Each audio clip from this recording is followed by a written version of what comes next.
गोदातीरी ज्ञान पर्वणी घेऊन उत्सव आला, गोदातीरी ज्ञान पर्वणी घेऊन उत्सव आला।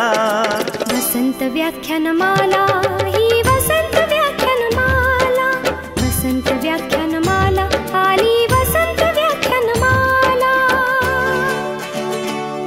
मुहूर्त मेढ मगोरानडे न्यायमूर्तींनी रोवली, जोड त्याला वझेराव साहेबांची मग लाभली। कुसुमांच्या या गावामध्ये,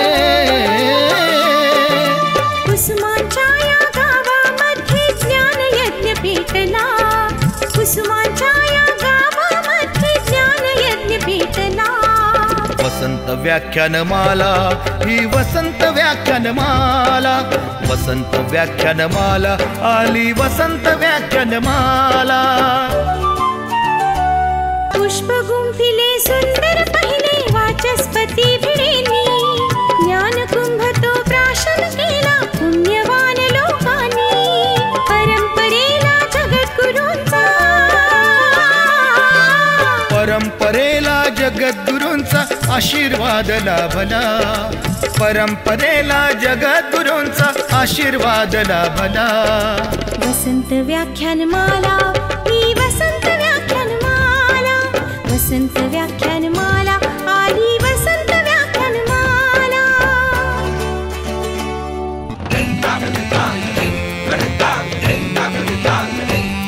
अहो देव मामले दार पटांगण फुलू फुलू लागले, लोकहिताला शिलेदार ही निस्वार्थी लाभले। खडतर होता मार्ग तरी पण, खडतर होता मार्ग तरी पण जागर ना थांबला, खडतर होता मार्ग तरी पण जागर ना थांबला। वसंत व्याख्यानमाला ही वसंत व्याख्यानमाला, वसंत व्याख्यानमाला आली वसंत व्याख्यानमाला। गांधी नेहरू सरोजिनी अंधोंडो केशव कर्वे, स्वप्न दिले स्वातंत्र्यवीरांनी स्वतंत्रतेचे नवे। स्वरलतिकेचा स्वरसागर हा, स्वरलतिकेचा स्वरसागर श्री गोदेला भेटला। वसंत व्याख्यानमाला ही वसंत व्याख्यानमाला, वसंत व्याख्यानमाला आली वसंत व्याख्यानमाला। आचार्यात्रे हिंदुहृदय सम्राट धडाडून गेले, विचारवंतांच्या प्रतिभेचे दर्शन येथे घडले। प्रबोधनाच्या नव्या युगाचा, प्रबोधनाच्या नव्या युगाचा पुरस्कार हा झाला, प्रबोधनाच्या नव्या युगाचा पुरस्कार हा झाला। वसंत व्याख्यानमाला ही वसंत व्याख्यानमाला, वसंत व्याख्यानमाला आली वसंत व्याख्यानमाला।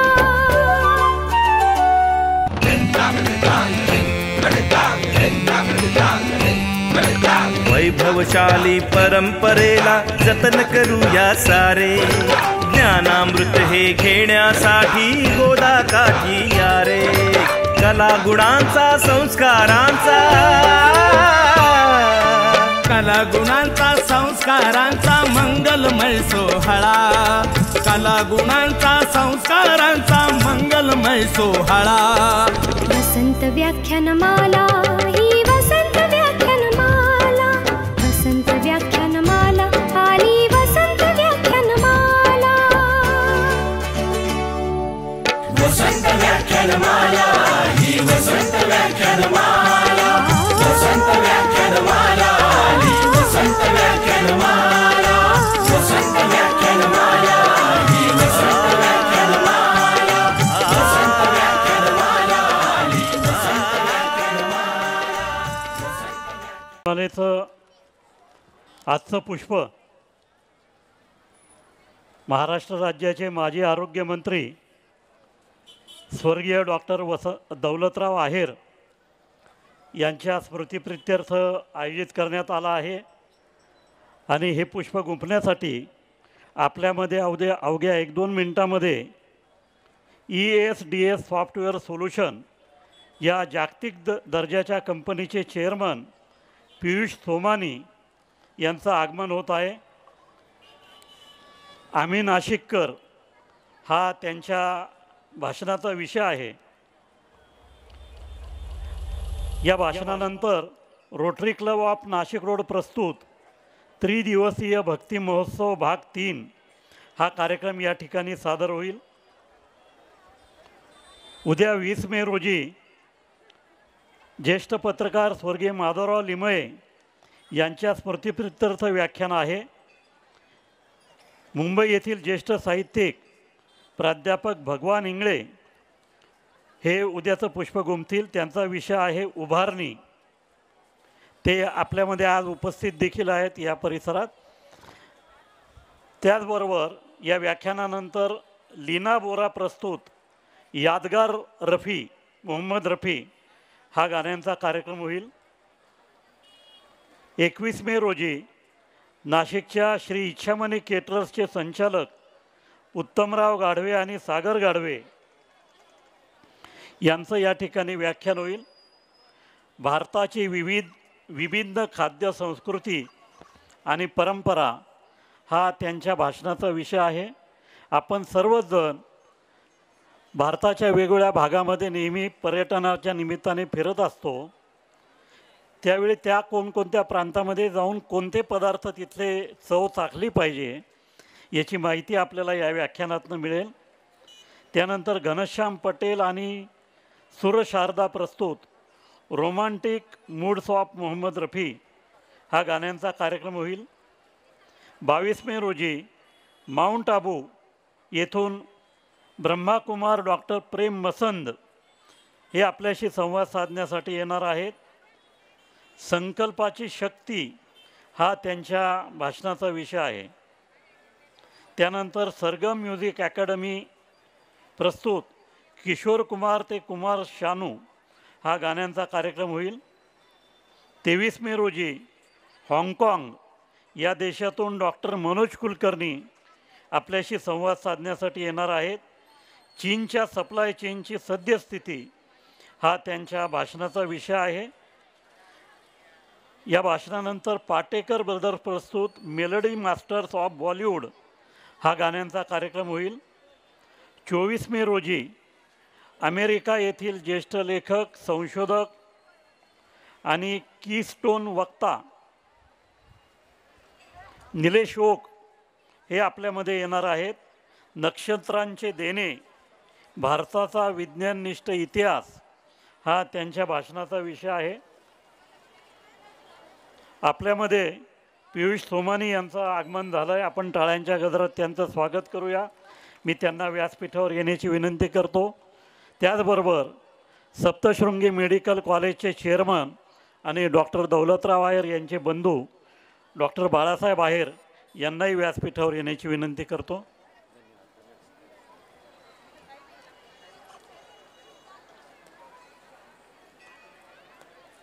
निलेश ओक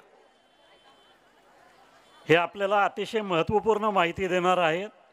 रामायण आणि महाभारतातले अनेक प्रसंग आपल्याला माहिती असतात, परंतु कोणता प्रसंग नेमक्या कोणत्या तारखेला घडलेला आहे हे त्यांनी विज्ञाननिष्ठ शोध माध्यमातनं ते तारखेनिशी कोणती घटना घडली, केव्हा घडली हे सांगतात. आणि या विषयावरचं त्यांचं पुस्तक जगभर गाजतं आहे.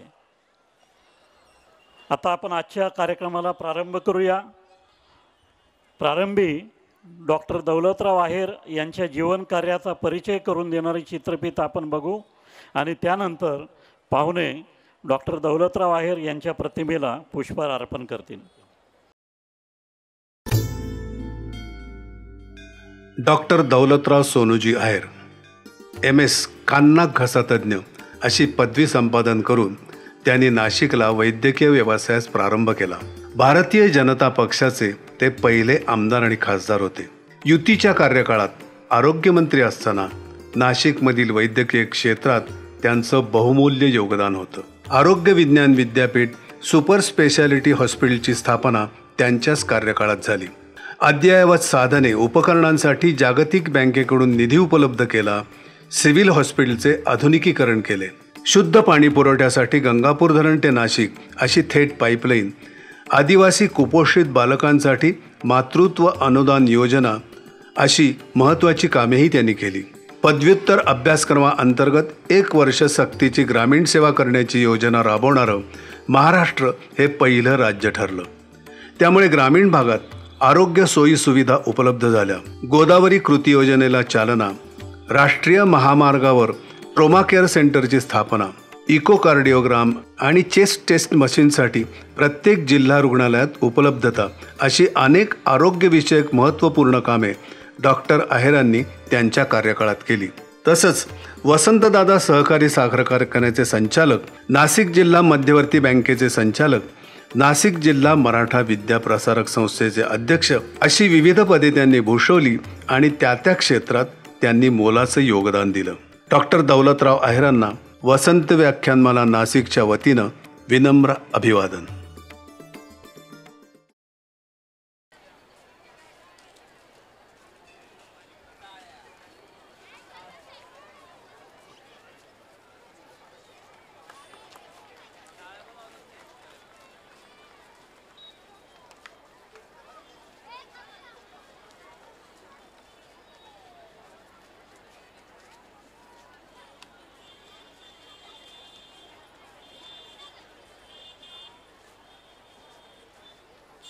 आजचे वक्ते पियुष सोमानी यांनी नाशिकला जागतिक दर्जावर ओळख प्राप्त करून दिलेली आहे. ती ESDS सॉफ्टवेअर सोल्युशन लिमिटेड या कंपनीच्या माध्यमातून 20 वर्षापूर्वी स्थापन झालेली कंपनी आता तब्बल 300 कोटी रुपयांचा टर्नओव्हर पर्यंत पोहोचलेली आहे आणि दिवसेंदिवस संपूर्ण जगभरामध्ये या कंपनीच्या सॉफ्टवेअरला आणि वेगवेगळ्या उपक्रमांना मागणी वाढत आहे. त्यांचा परिचय असलेली आपण चित्रफित या ठिकाणी बघू.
पियुष सोमानी हे ESDS सॉफ्टवेअर सोल्युशन लिमिटेडचे संस्थापक CMD आणि CEO आहेत.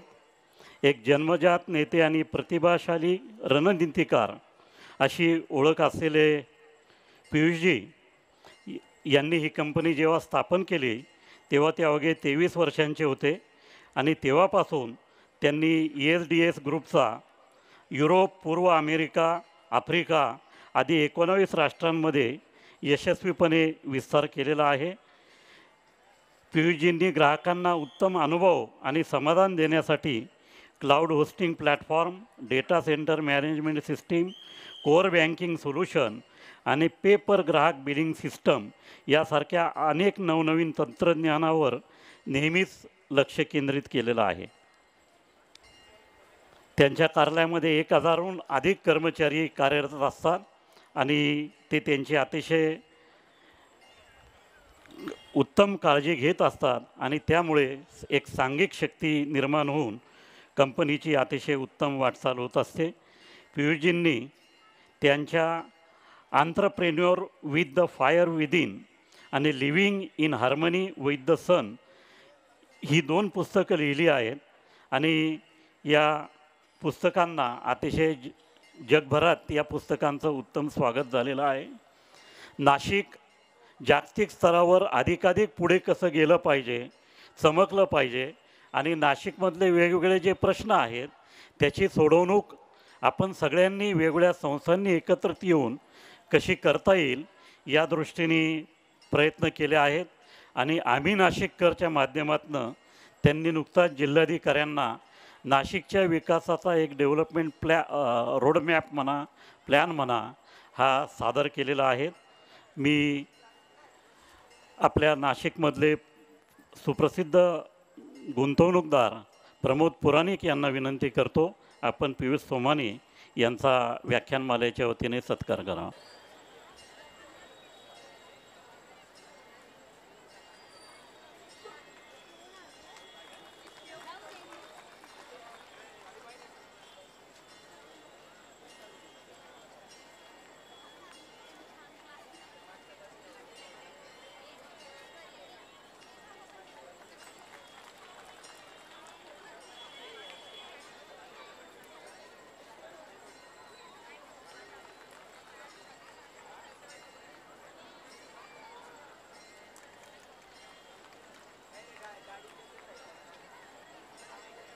राजेंद्र बापना यांना विनंती करतो डॉक्टर बाळासाहेब आहेर यांचा आपण स्मृतिचिन्ह देऊन सत्कार करावा.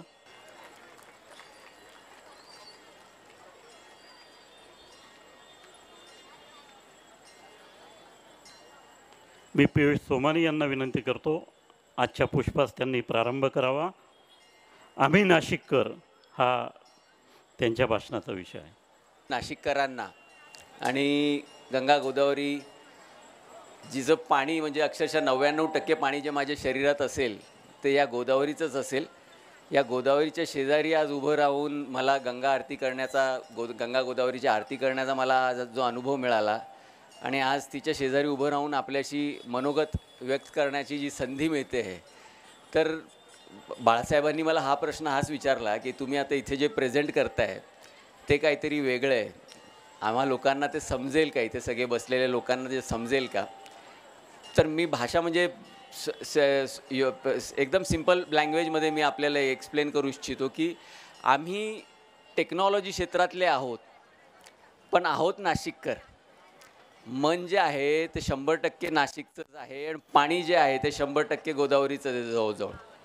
इतर शहरांमध्ये गेलो असताना कदाचित मिनरल वॉटर प्यालो असू पण टिकलं जे शरीरमध्ये ते गोदावरीचंच टिकलेलं असेल. आणि जे डेव्हलपमेंट प्लॅनसुद्धा आम्ही बनवलं, एक पुस्तक त्याचं छापलेलं आहे. माझी गाडी थोडी जास्त दूर आहे इथून तर ड्रायव्हर घेऊन येईल ते पुस्तक.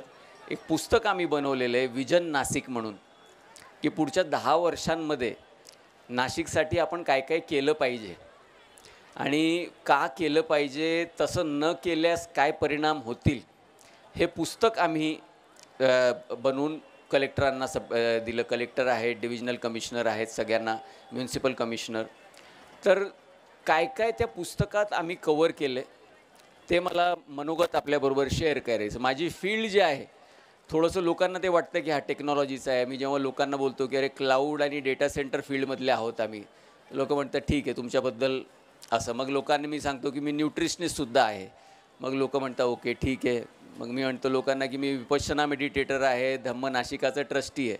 मग ते वेगळा एक परसेप्शन बनवता की अच्छा हा पण आहे का. मग लोकांना मी सांगतो की मी योगा आणि प्राणायामचा कोचसुद्धा आहे. तो लोक मग एकदा परत परसेप्शन की अच्छा ओके. मग मी ऑथर आहे, पुस्तकं लिहिलेली आहे. तर मग लोक परत एकदा वेगळ्या. तर मी फक्त एकच विनंती करेल की वेगवेगळ्या चष्म्यांनी बघू नका. कल्पना काय आहे आमच्या डोक्यामध्ये आणि का ती कल्पना आपण राबवली पाहिजे, कशासाठी ते केलं पाहिजे. आज नाशिक कुठे आहे म्हणजे आता आपण इथे राहतात, मला वाटतं मॅक्झिमम लोक खूप जवळपासच राहत असतील या क्षेत्रापासून, नदीपासून. 20 वर्षांपूर्वी 30 वर्षांपूर्वी हे क्षेत्र काय होतं आणि आज आपला क्षेत्र काय झाला आहे आणि पुढचे 10 ते 20 वर्ष काय होणार आहे. कदाचित भरपूर लोक जसं होत चालत आलं आहे तसं जगत आलेले आहेत, पण कदाचित गोष्टी इतक्या फास्ट पद्धतीने म्हणजे आमच्या टेक्नॉलॉजी क्षेत्रामध्ये जे बदल घडून आलेत. आता सगळ्यांनीच व्हॉट्सॲप वापरायला सुरुवात केली आहे मागच्या काही वर्षांमध्ये. जग त्याच्या खूप पलीकडे निघून गेलं आहे. टेक्नॉलॉजी इतकी फास्ट दर महिन्याला म्हणजे आधी 2000पर्यंत जे बदल 10 वर्षांमध्ये घडायचे, आता तेवढे सगळे बदल 10 दिवसात होतात या क्षेत्रामध्ये. आणि आजपासून 2-3 वर्षांपूर्वी मला असं वाटायचं की मी टेक्नॉलॉजीच्या पेस बरोबर आहे, म्हणजे टेक्नॉलॉजीचा जो स्पीड आहे जगामध्ये त्या टेक्नॉलॉजीच्या स्पीडबरोबर मी स्वतःला असं धरून चालायचं की मला तेवढं समजतं. पण आज मी म्हणजे तुम्हाला 100% खात्रीने मी सांगू शकतो की जे काही घडतं आहे ते सध्या मी त्याच्या मागे आहे आणि तो बॅकलॉग दिवसेंदिवस वाढत चालला आहे. कारण स्पीड एवढा वाढतो आहे. जे काही अमेरिकेत घडतं आहे, जे काही म्हणजे इतर देशांमधनं घडून त्या सगळ्या टेक्नॉलॉजी जगावरती सगळ्यांचा तो जो म्हणजे सगळीकडनं जो रूल येतो आहे टेक्नॉलॉजीचा, त्याचा वापर आपल्याला नाशिकच्या प्रगतीसाठी करणं फार गरजेचं आहे. नाशिक मुख्य म्हणजे आपल्याला नाशिकला हे जे लाभलं आहे आपल्याला ते कशामुळे लाभलं आहे. आपण भरपूर लोकांना एक हे आहे की चला आपल्याकडे रामाचं मंदिर आहे किंवा आपल्याकडे शक्तिपीठ आहे, सप्तशृंगी फार जवळ आहे नाशिकपासून, एक मुक्तिपीठ आहे की त्र्यंबकेश्वरला जाऊ शकतो, एक भक्तिपीठ आहे आपल्याकडे, शिर्डीला लोक जातात वगैरे वगैरे. नाशिकबद्दल ही लोकांची मानसिकता, मुंबईमध्ये आपण लोकांना भेटतो, दिल्लीमध्ये लोकांना भेटतो, तर ते हेच म्हणतात की अरे हाँ हम अस्थि विसर्जन करने आते हैं या फिर हम शिरडी के दर्शन करने आते हैं या फिर अर्धशक्तिपीठ जो है उसके दर्शन करने आते हैं, यही नासिक है. तुम सॉफ्टवेयर वाले लोग नासिक में क्या कर रहे हो. लोकांना जे नाशिकला जे पॉवर आहे आणि नाशिकला जे लाभलं आहे ते का लाभलं आहे ते लोकांपर्यंत ते आणि आपण सुद्धा ते पोचवलं नाही. जर अयोध्या रामनगरी आहे तर नाशिक जी आहे ती रामाबरोबर सीताची नगरी आहे. मुख्य जी आहे ही सीतानगरी आहे. सीताचं जे मंदिर आहे किंवा सीता जी आपली गुफा आहे इथे अख्ख्या भारतात त्या काळापासून आजपर्यंत अस्तित्वात जर कुठे असेल तर ते इथे असेल. आणि सीताचं शक्तीचं जे आहे, मला बाळासाहेबांना खूप जास्त याच्याबद्दल बोलता येईल, तर कुठे बाळासाहेब 1-2 शब्द माझे जर चुकले तर मला क्षमा करा. कारण काय होतं की रामायणचा कुठे विषय घेतला, महाभारतचा कुठे विषय घेतला की मग लोकांमध्ये थोडीफार ती कॉन्ट्रोवर्सी होते की तुम्हाला हे खरं माहीत नाही, ते खरं माहीत नाही. तर ते त्या कॉन्ट्रोवर्सीमध्ये मला जायचं नाही. पण सीता जेव्हा तो दिवस आला की भगवान श्रीरामांनी जेव्हा सांगितलं लक्ष्मणला की रात्रीतनं सीतेला तू जंगलात सोडून ये, निघाली, जाणीव झाली की काहीतरी ठरलेलं आहे. खूप प्रेमाने वाटेत जाता जाता जंगलात जाता जाता लक्ष्मणला जेव्हा त्यांनी सांगितलं की त्यांना हे चालत नाही, तेवढं लक्षात ठेवा, जेवणात त्यांना हे चालत नाही, ते चालत नाही. मग रात्री त्यांनी झोपायला जेव्हा येतात ते शयनकक्षामध्ये तर त्यांना असंच हे इत्तर मारलेलं पाहिजे असतं, तेव्हाच त्यांना लवकर झोप लागते, तेव्हाच त्यांना हे होतं. तिला जंगलात सोडण्यात येणार आहे आता आणि यापुढे भगवान श्रीराम कधीही सीतेला बघणार नाही. पण तरीही तिच्यामध्ये जी दया असते, तिच्यामध्ये जे प्रेम असतं, तिच्यामध्ये जी माया असते की माझ्या पतीचं लक्ष माझ्यानंतर कोण ठेवणार, तिला तीच चिंता असते.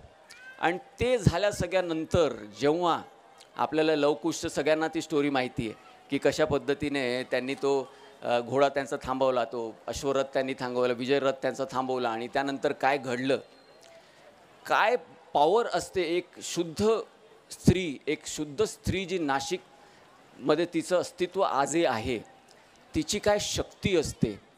तिने तयार केलेले 2 मुलं हनुमानसारख्या एवढा महापराक्रमी महावीर, म्हणजे ज्यांना हिमालय उचलून आणू शकत होते, जे समुद्र म्हणजे 60 किलोमीटरचं अंतर त्यांनी एका याच्यामध्ये क्रॉस केला त्यांनी, रामेश्वरमपासून तर ते श्रीलंकेपर्यंत. अशा महामानवाला, महाशक्तीला 2 मुलांनी, सीतेच्या 2 मुलांनी बंदिस्त केलं. त्यांना हे माहीत होतं की हनुमानला बंदी बनवल्याशिवाय आपण रामाला हरवू शकत नाही. भगवान श्रीरामला जे हरवलं त्या या 2 मुलांनी. शक्ती जी असते, जी एका शुद्ध स्त्रीची जी शक्ती असते, ते असे भगवान, आपण किती भगवान म्हणा, त्या भगवानच्या पलीकडे असते. त्या इतिहासात फक्त एकच स्त्री आहे की जिने अग्निपरीक्षा पार केली आणि त्या अग्निपरीक्षेतनं ती शुद्ध रूपाने बाहेर आली, ती सीता होती. आणि त्या सीतेचं अस्तित्व जे होतं ते सीतेच्यामुळेच सगळं काही घडलं. रामायणामध्ये जे काही पॉझिटिव्ह घडत राहिलं ते जोपर्यंत सीताराम नाव सोबत होतं. राम हे नाव सेपरेट झालं आणि तिथून सगळं विस्कटलं. तर आपल्याला नाशिक जे आहे हे सीतेचं कॅपिटल म्हणून बनवलं पाहिजे की जर अयोध्या भगवान श्रीरामचं गड आहे, जर तिथे राम मंदिर बनलं आहे, तर नाशिक जे आहे हे सीतेचं मंदिर बनलं पाहिजे, ही सीतेचं गड बनलं पाहिजे. प्रोटेक्शन बघा तिन्ही बाजूने. आम्ही कलेक्टर साहेबांना एक प्रपोजल दिला की भक्ती शक्ती मुक्ती कॉरिडोर, अक्षरशः या पॉईंटवरनं 30-40 किलोमीटर प्रत्येक दिशेला एक शक्तिपीठ आहे, एक मुक्तिपीठ आहे, आणि थोडंसं 70-80 किलोमीटर या दिशेला शिर्डीचं आहे, भक्तिधाम आहे. आणि हे तिन्ही धाम जे आहेत ते अति जास्त प्रसिद्ध आहे पूर्ण भारतामध्ये. म्हणजे लोक भारतातनंच नाही तर परदेशातनं सुद्धा येतात. आणि काही कम्युनिटीजमध्ये तर असं आहे की त्यांना त्यांच्या अस्थिविसर्जन म्हणा किंवा त्यांचे बाकीचे सगळे जे संस्कार असतात ते नाशिकच्या पंचवटी आणि त्र्यंबकेश्वर या ठिकाणीच करण्याचं कंपल्सरी असतं. कालसर्प म्हणा, नारायण नागबळी म्हणा, अशा भरपूर पूजा ज्या आहेत त्या सगळ्या इथेच कराव्या लागतात. ते सगळं केंद्रस्थानी जे आहे त्याच्या हा क्षेत्र आहे. आणि आपला हा जो क्षेत्र आहे तो सीतेचा जो क्षेत्र आहे. अख्ख्या भारतामध्ये असा कुठलाही शहर नाही, असं कुठलंही डिस्ट्रिक्ट नाही की एवढं पाणी अवेलेबल असेल. आज पूर्ण मराठवाड्याला आपण पाणी पुरवतो. आणि भारतातला सगळ्यात मोठा धरण जो आहे 500 TMCचा जो धरण जो आहे तो आहे गोदावरीवरती. ते पाणी जातं नाशिकवरनं. मुंबईला जे पाणी जातं ते इथेच पडलेलं पाणी जातं सगळं. ते आपल्या ब्रह्मगिरीवरती आणि अंजनेरीवरती पडलेलं जे पाणी आहे तेच शेवटी ते वैतरण्यामध्ये जातं आणि ते वैतरण्यामधनं पूर्ण मुंबईला पाणी पाजतो आपण. एवढं पाणी कुठेच नाही. कारण पुढच्या 30 वर्षांमध्ये पाण्याची परिस्थिती अशी बिकट होणार आहे की लोकांना फार त्रास होणार आहे पाण्याचा. तर ते पाण्याचा त्रास झाल्यामुळे लोकांना शहरं सोडायला लागतील. पण नाशिकला तसं कुठलाही त्रास होण्याची शक्यता नाही. कारण इतकं मुबलक पाणी, म्हणजे 36 मोठे मोठे प्रकल्प आहेत नाशिक जिल्ह्यामध्ये. एवढं पाणी मुबलक आहे आपल्या. मी दिल्लीमध्ये जात असतो. एक हार्डकोर नाशिककर असल्यामुळे आम्ही दिल्लीमध्ये वेगवेगळ्या मंत्रालयांमध्ये जात असतो की आम्हाला इंडस्ट्रीज आणायच्या आहे नाशिकमध्ये, आम्हाला मुंबई इंडस्ट्रियल कॉरिडोरमध्ये तुम्ही इन्क्लूड करा, तुम्ही औरंगाबादला जसं केलं आहे तसं नाशिकला तुम्ही संधी द्या. तर तेव्हा आम्हाला तिथे सांगण्यात आलं की अरे आमच्या रेकॉर्ड्समध्ये असं आहे की नाशिकला पाणीच नाही आहे म्हणे. मी म्हटलं हे साहेब हे काय म्हणताय तुम्ही हो. म्हणलं आम्ही अख्ख्या मुंबईला आम्ही पाणी पाजतो, अख्ख्या मराठवाड्याला आम्ही पाणी पाजतो, आंध्र प्रदेशसुद्धा आमचंच पाणी पित असतो आणि तुम्ही म्हणता की नाशिकला पाणी नाही. हो म्हणे, हे बघा तुमच्यासमोर, तर आमच्यासमोर फाईल ओपन करून त्यांनी साहेब लोकांनी दाखवली. आणि आता ते सेक्रेटरी लोक काही खोटं बोलणार नाही. पेपरवरती त्यांच्याकडे असं दिसतोय की तुमचं सगळं पाणी जे आहे त्याच्यावरती रिझर्वेशन आहे, की एकतर मुंबईचं रिझर्वेशन आहे किंवा मराठवाड्याचं रिझर्वेशन आहे किंवा गुजरातचं रिझर्वेशन आहे. तुमचं सगळं पाणी जे आहे ते तुमच्या कामाचं नाही आहे. तिन्ही वेगवेगळ्या दिशेला तुमचं पाण्याचं रिझर्वेशन लागलेलं आहे. तर पाणी पडतं तुमच्या इथे, जमा होतं तुमच्या इथे, पण ते तुम्हाला वापरता येणार नाही. तर तुम्ही जे म्हणतायत की आम्हाला इंडस्ट्रीज आणायची आहे, तर तुम्ही जर इंडस्ट्रीज आणायची असतील तर तुम्हाला नवीन धरणं बनवायला लागतील. आता म्हटलं, आता नवीन धरणं आम्ही बांधायचे कसे? 36 धरणं आमच्याकडे आहेत, आम्ही अजून नवीन धरण बांधायचे कसे काय? ते म्हणा, आता तुम्हाला याशिवाय पर्याय नाही. तुम्हाला जर आता इंडस्ट्रीज पाहिजे असतील तर तुम्हाला नवीन प्रकल्प लागतील. तर हे सगळे आहेत जे विषय जे आहेत, आपलं अस्तित्व दिल्लीमध्ये नव्हतं कधीही. दिल्लीमध्ये खूप म्हणजे असे कितीतरी 10, 20, 30, 40 वर्ष झाले असतील कदाचित, की स्ट्रॉंग व्यक्तिमत्व नाशिकमधनं कोणी तिकडे जाऊन आणि आपण काय झालं की खासदारकीलाही आपण कंटिन्युअस एक्सपेरिमेंट करत आलो. मागच्या 10 वर्षांपूर्वीपर्यंत तर अशी परिस्थिती होती की दर 5 वर्षाला खासदार आपण बदलायचो. नवीन खासदार जे यायचे त्यांना दिल्ली समजायचीच नाही. मी आपले सध्याचे जे खासदार आहेत त्यांच्याबरोबर रेग्युलर मी दिल्लीला जात असतो. आणि आम्हाला पहिले 5 वर्षाचा जो काळ होता त्याच्यामध्ये खूप त्रास झाला, खूप अडचणी आला. कारण तिकडे आपल्या खासदाराला सुद्धा इज्जत नव्हती. आपल्याला असं वाटतं की आपल्या शहरामध्ये आपला खासदार किती मोठा असेल, आपला आमदार किती, कारण त्याच्याकडे कार्यालयात गेलो की 50-100 लोक बाहेर गर्दी करणार वगैरे वगैरे. तिकडे आम्ही वेटिंगला बसायचो जाऊन. सेक्रेटरी लोक अपॉइंटमेंट द्यायचे नाही, मंत्री लोक अपॉइंटमेंट द्यायचे नाही, की अरे आमच्या शहराचा विषय आहे, आम्हाला द्या संधी.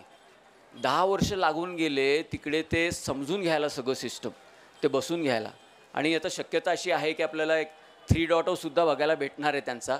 तर येत्या काळामध्ये मला असं वाटतं आहे की भरपूर काही आपण पुढच्या 5-10 वर्षांमध्ये करू शकणार आहोत. पण ह्या शहराला आता त्याच्या केंद्रस्थानी ग्रो करणं सगळ्यात मोठा धोका जो आहे नाशिकला, तो त्याचा केंद्रस्थानी ग्रो होण्याचा धोका आहे. आपण सध्या जिथे आहो हे केंद्रस्थान आहे. इथली डेव्हलपमेंट आता आपल्याला थांबवणं गरजेचं आहे. इथे खूप लिमिटेड ॲक्टिव्हिटीज केल्या पाहिजे आणि बाकीची आता सगळी जी डेव्हलपमेंट आहे ती बाहेरच्या दिशेला झाली पाहिजे. भारतात लेक सिटी, लेक टाउनशिप, इतर देशांमध्ये मी बघितलं की इंटिग्रेटेड लेक टाउनशिप म्हणून कॉन्सेप्ट असतो.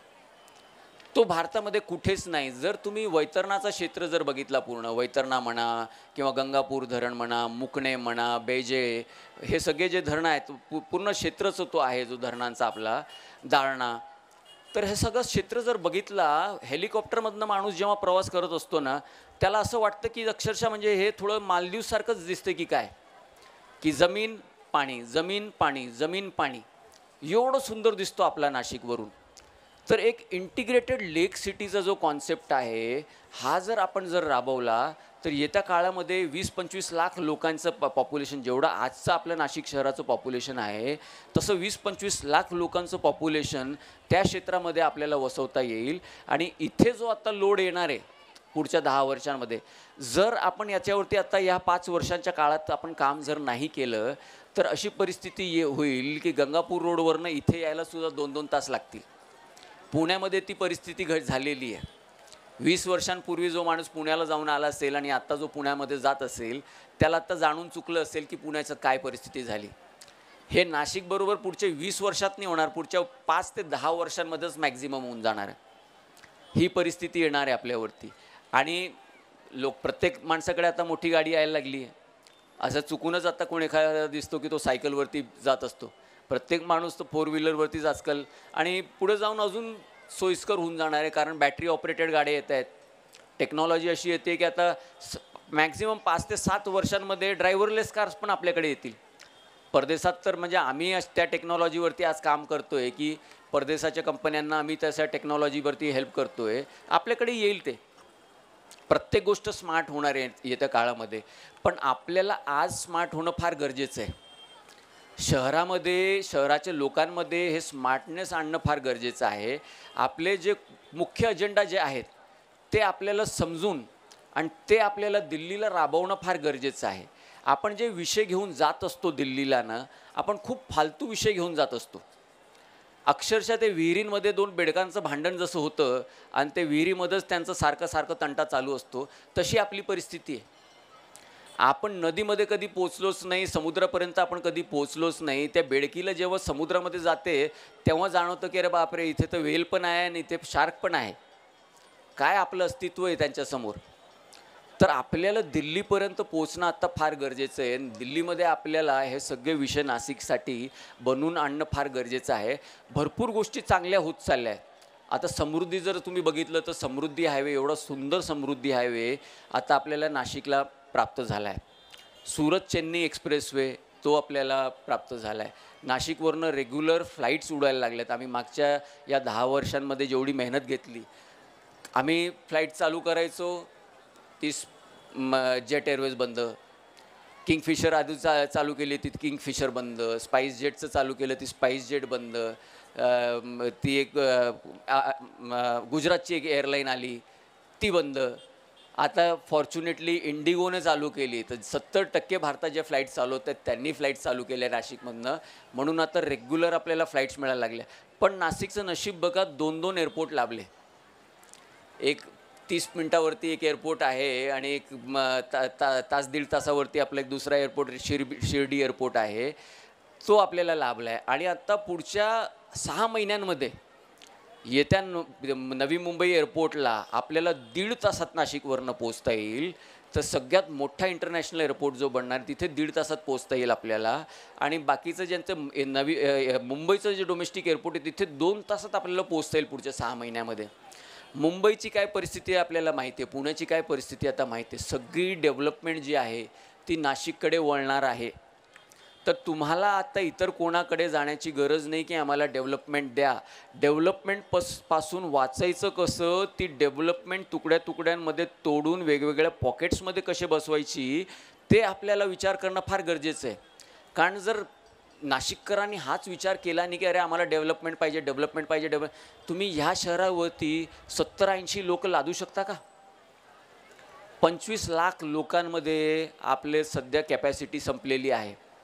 अजून 50 लाख लोक जेव्हा इथे शिफ्ट होतील पुढच्या 10 वर्षांमध्ये, काय परिस्थिती होणार आहे?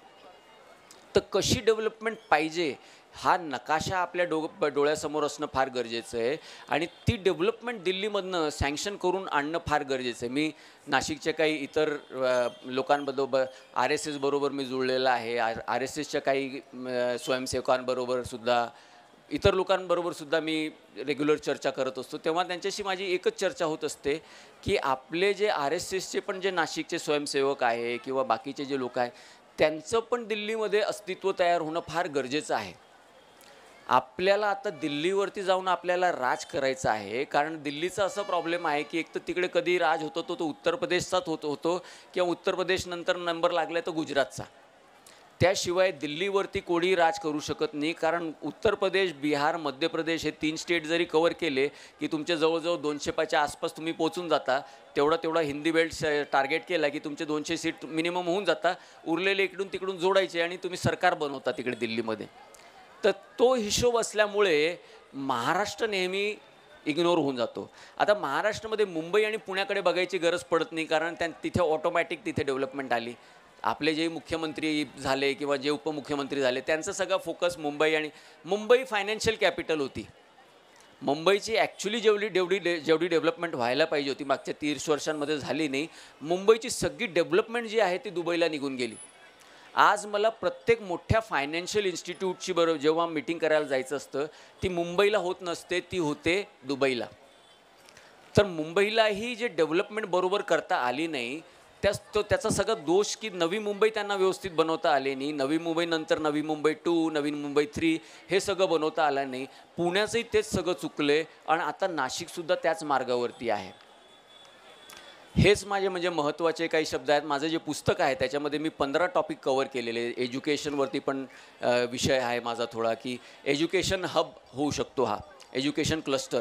आम्ही आपलं मुक्त विद्यापीठ आहे, YCMOU आहे, यशवंतराव चव्हाण ओपन युनिव्हर्सिटी, त्यांच्याबरोबर डिजिटल युनिव्हर्सिटीवरती काम करतो आहे की कसं वर्षातनं म्हणजे 1-1 कोटी 2-2 कोटी स्टुडंट्स आपल्याकडे शिकू शकतात डिजिटल युनिव्हर्सिटीच्या माध्यमातून.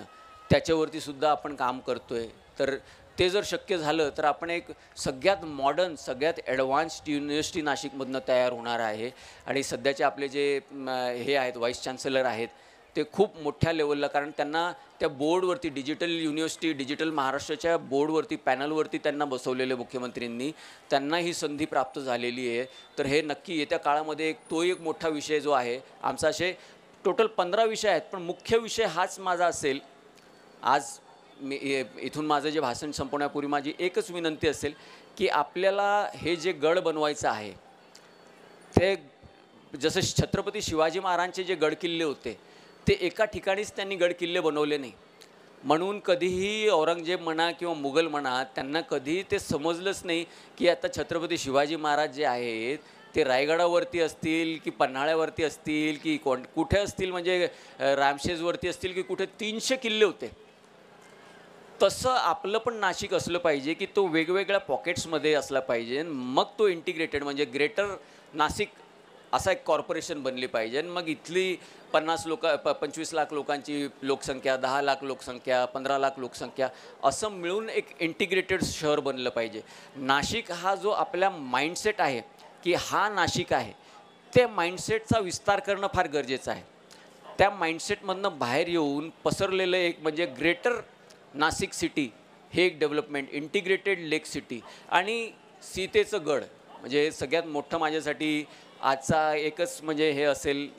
माझा विषय संपवण्यापूर्वी चर्चासत्र संपवण्यापूर्वी की आपल्याला सीताला तो सन्मान मिळवून देणं फार गरजेचं आहे.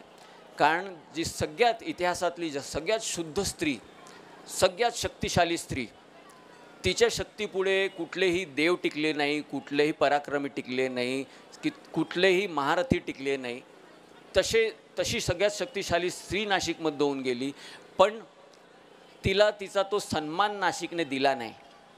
तर आपल्याला नंबर 1 प्रायोरिटी नाशिकची असली पाहिजे, सीतेला तिचा तो मान मिळवून देणे आणि येत्या काळामध्ये आपण ते इनिशिएटिव्ह घेणे की आपल्याला त्या प्रकारचं, कारण आपण मंदिर बनवायचं म्हटलं की आपण फक्त 2-3च नाव आपल्या देवाचे समोर येतात, सीतेचं नाव पुढे येत नाही. पण सीता जर नसती तर सगळं रामायण आपण जे बोलतो ते रामायणच घडलं नसतं. सीतेमुळेच रावणचं जे पतन झालं, सीतेमुळेच वाली मारला गेला, सीतेमुळेच जे काही घडलं पुढचं ते बाळासाहेब माझ्यापेक्षा जास्त चांगलं सांगतील म्हणून मी ते काही जास्त काही याच्यावरती बोलणार नाही. पण सीतेचं अस्तित्व जे आहे त्याला आता आपल्याला जसं अयोध्येमध्ये राम मंदिर बनलं तसं सीता मंदिर, एक भव्य सीता मंदिर नाशिकमध्ये बनावं हीच माझी मनापासून इच्छा. धन्यवाद.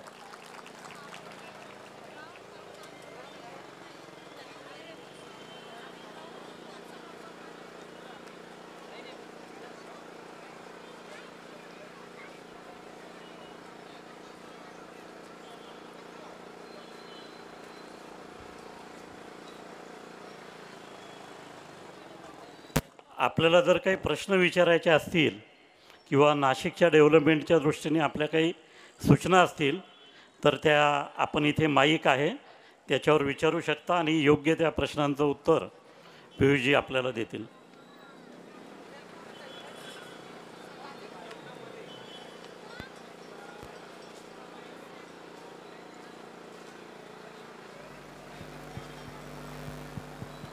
हॅलो.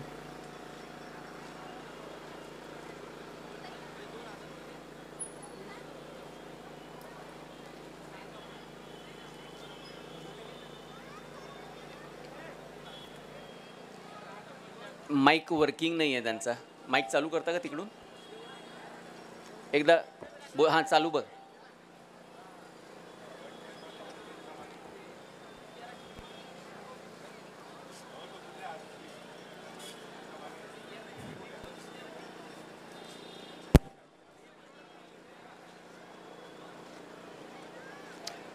तुम्ही इकडे पण येऊ शकता.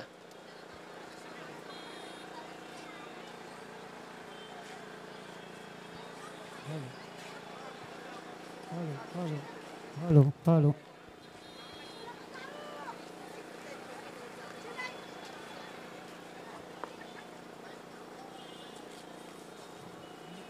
हॅलो पियुष सर नमस्ते. तुम्ही आता जे एकदम विस्तृत विवेचन केलं की नाशिकच्या नेक्स्ट 10 इयर किंवा 10 इयर्सच्या डेव्हलपमेंटसाठी कसं आपलं इन्फ्रास्ट्रक्चर असलं पाहिजे किंवा लोकप्रतिनिधींनी किंवा आपल्या नागरिकांनी कसा सहभाग घेतला पाहिजे आणि दिल्लीशी आपलं नेटवर्किंग कसं वाढलं पाहिजे, दिल्लीवर आपला दबाव किंवा प्रभाव कसा असला पाहिजे, हे तुम्ही अतिशय चांगल्या भाषेत आणि प्रभावीपणे सांगलं, तर त्याबद्दल तुमचं अभिनंदन.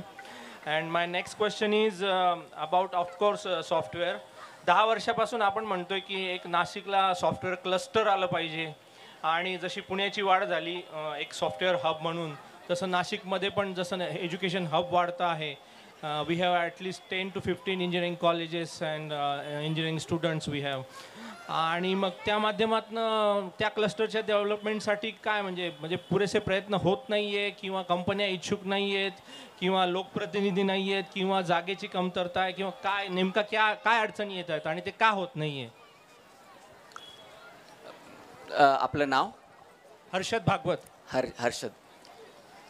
काय झालं आहे ना, डिसेंबर 2022 नंतर जे बदल आले टेक्नॉलॉजी वर्ल्डमध्ये, हे दोन्ही क्षेत्र 100% बदलले.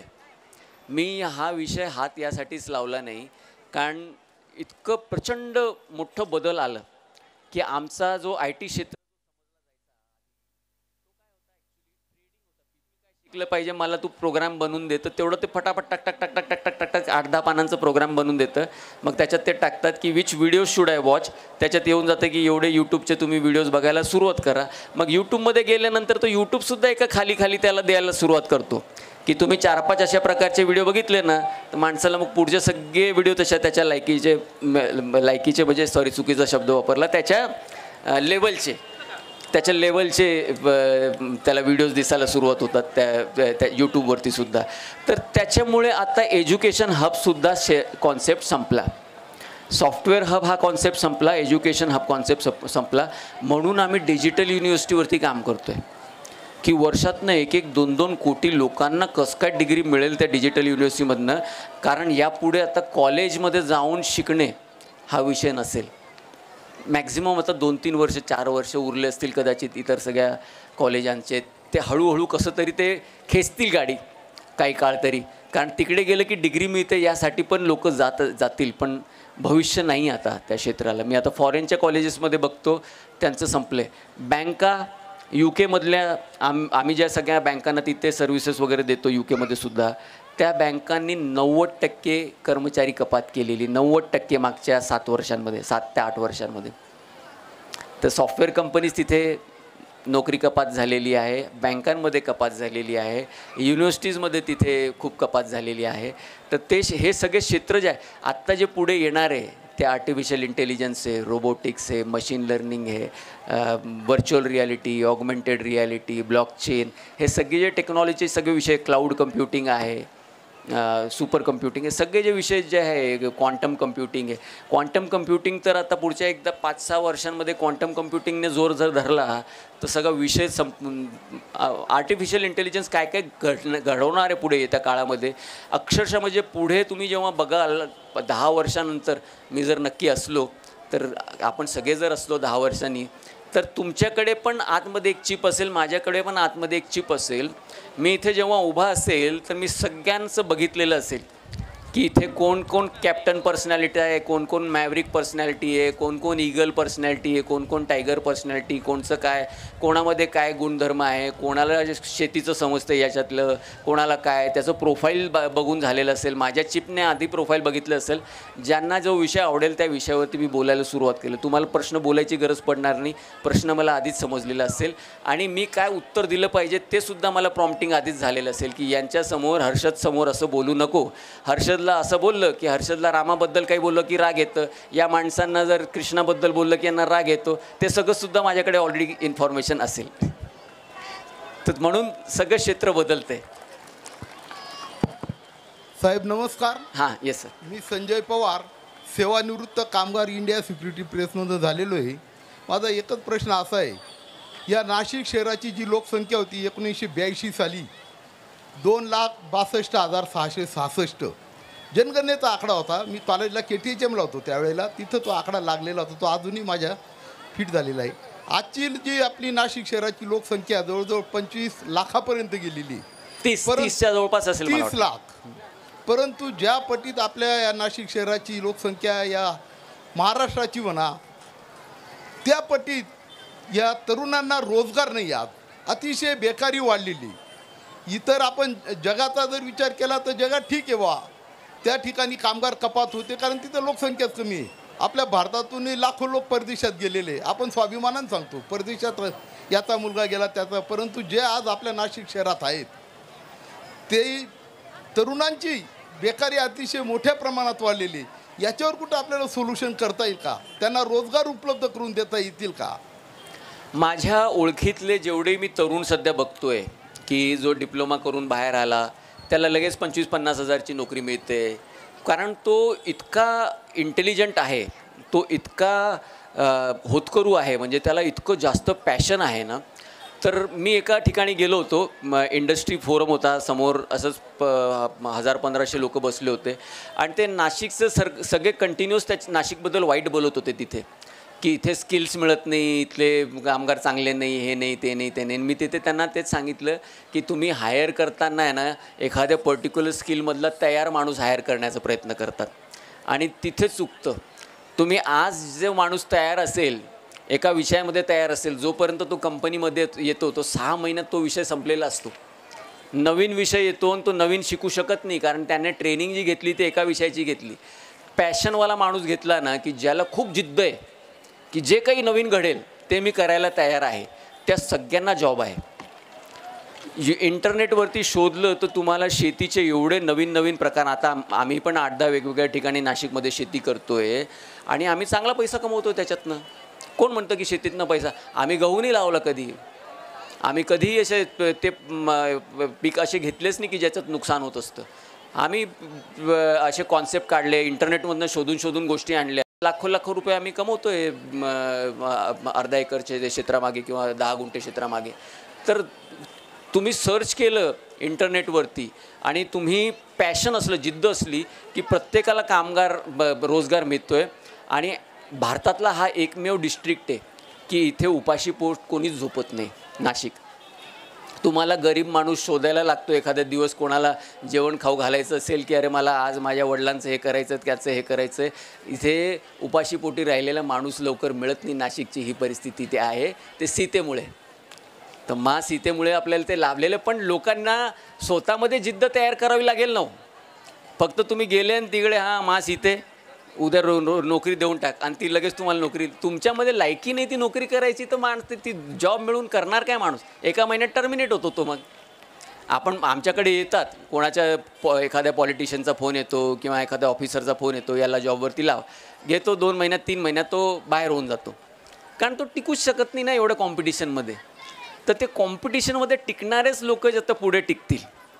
बळजबरी जॉब देऊन किंवा गव्हर्मेंट सरकारी नोकरी घेऊन वगैरे लोक टिकणार नाही. आपल्याला आपल्या मुलांना सांगावं लागेल की तुम्हाला आता तुमच्यामध्ये जिद्द निर्माण करावी लागेल. जिद्द निर्माण करण्यासाठी तुम्हाला मग त्यांच्यावरती प्रोग्राम्स घ्यायला लागतील की स्टेप बाय स्टेप प्रत्येक गोष्ट कशी त्यांच्यामध्ये बदल घडवून आणायचं. प्रत्येक आईवडिलांना, नातेवाईकांना त्याच्यावरती काम करायला. मोठा विषय आहे, त्याच्यावरती बोलायला सुरुवात केली तर संपणार नाही तो विषय. मी DG जोशी, निमाचा माजी प्रेसिडेंट आहे. मी लघुउद्योग भारतीचा पण माजी प्रेसिडेंट आहे.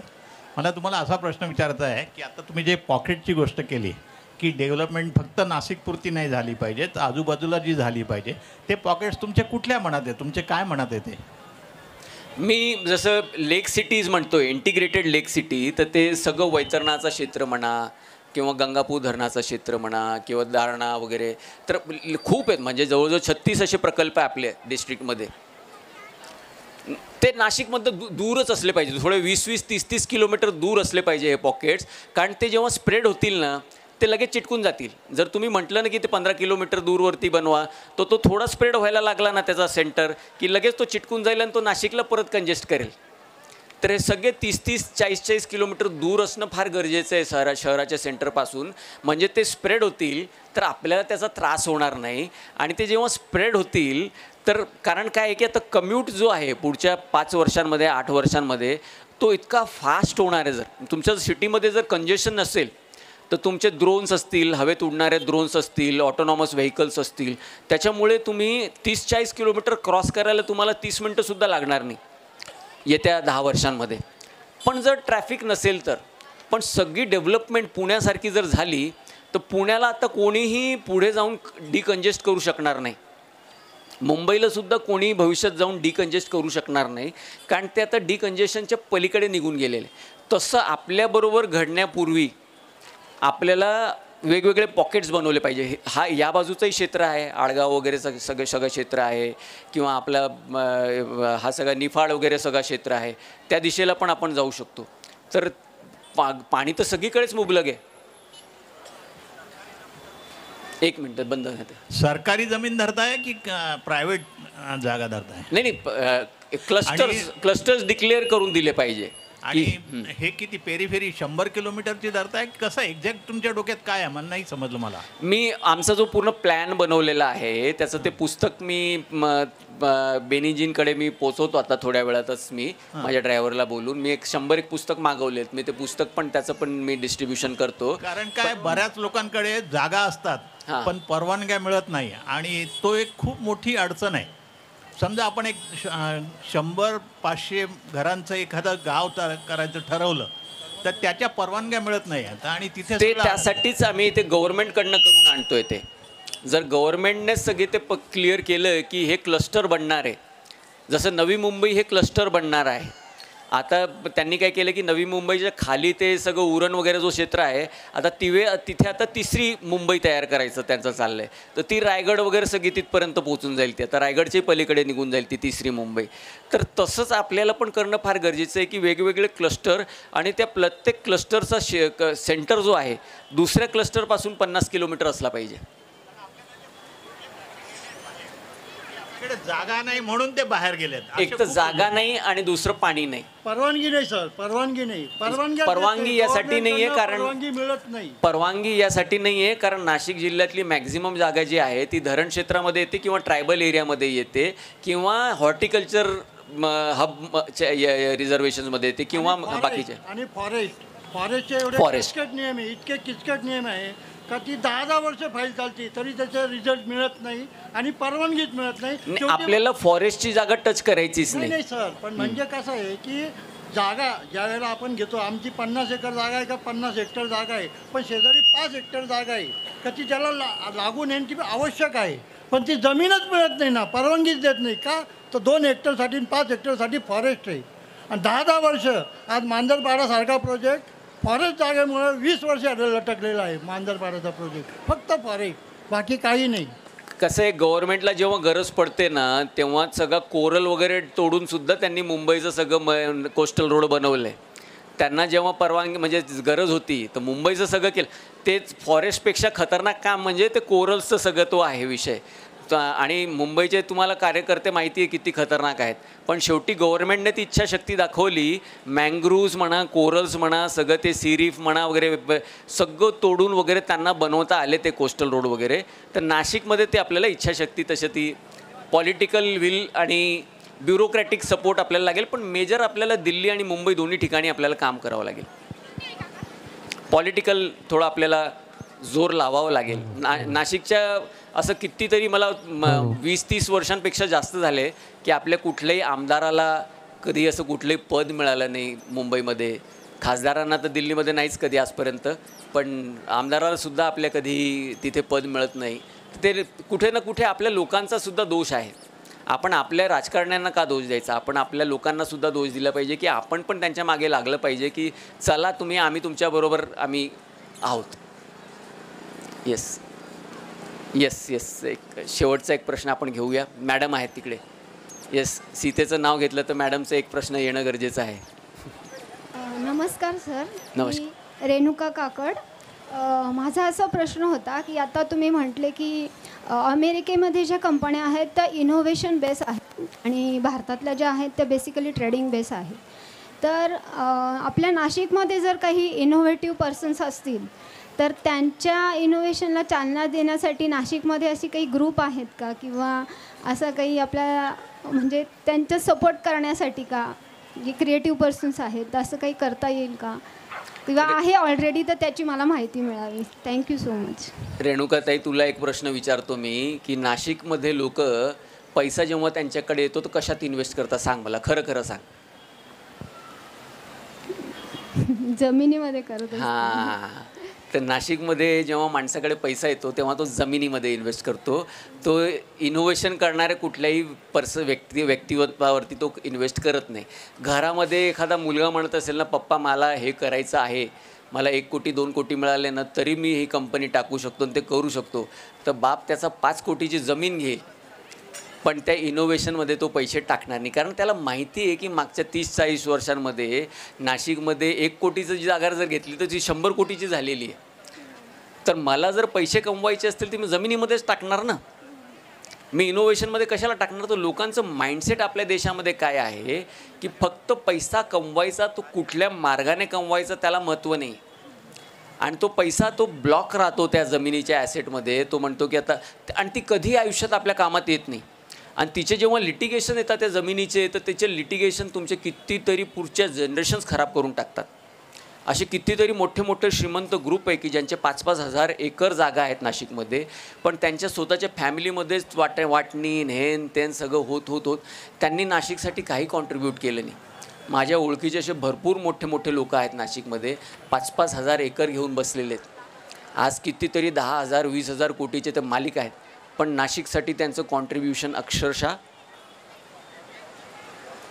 तर हा माइंडसेट चेंज करणं फार गरजेचं आहे. अमेरिकेमध्ये जेव्हा कुठल्या गराजमध्ये 4 पोरं बसून काम करत असतात ना, इन्व्हेस्टर जातात, शोधत जातात आणि चेक देऊन येतात त्यांना. तर लॅरी पेज, सर्जी ब्रिन गराजमध्ये बसून काम करत होते कम्प्युटरवरती. जाऊन सेकोया कॅपिटलवाले $25 मिलियन चेक देऊन आले त्यांना. ॲमेझॉनचा जेफ बेसोज म्हणा किंवा हे बाकीचे ॲपलचा स्टीव्ह जॉब्स, पिक्चर बघितला असेल तुम्ही तो, ते गराजमध्ये बसले होते. तिकडे गेले, त्यांना म्हटलं $25 मिलियन तुम्हाला आमचे घ्यावेच लागतील.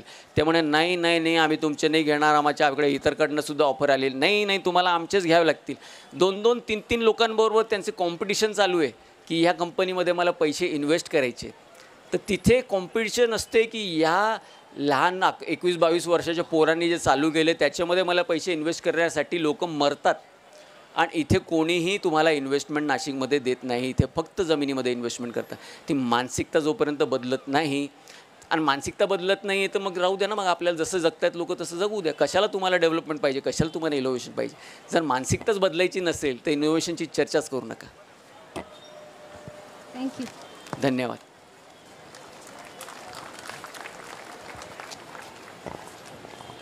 धन्यवाद साहेब.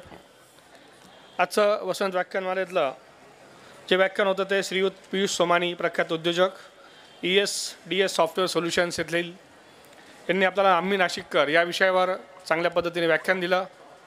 आणि प्रश्नोत्तराच्या सत्रामध्ये अतिशय वास्तव चर्चा या ठिकाणी झालेली आहे. त्याबद्दल मी त्यांचा आभार मानतो. या अंतर्गत आहेर साहेब या ठिकाणी उपस्थित राहिले, त्यांचा पण मी या ठिकाणी आभार मानतो.